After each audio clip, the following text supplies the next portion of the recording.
โอ้โหดักโอ้เอาได้ปะตัวนี้ปะ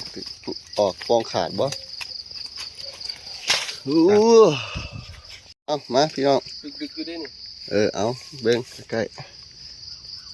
ยามรอโอ้โดดเลยอันนั่นมีโอ้มันเงียบโอ้หลายดิครับหลายไอ้นี่เขาใส่หลังบ้านเขาเนาะหลังบ้านอันดึงมาโหลดนั่นบ่ได้ล็อกคือวานบังป่าโอ้โหดักโอ้บังใกล้ป้าคุมแล้วเอามาบัดนี้ยินไปเลยจะไป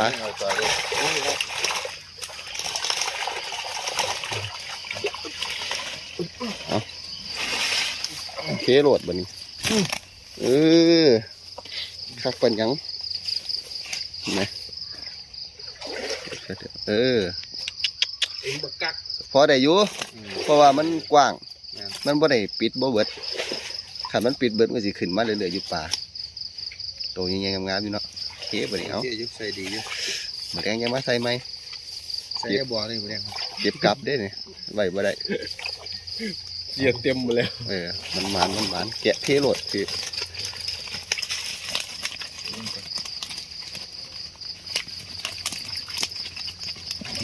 ได้แล้วแดดเดียว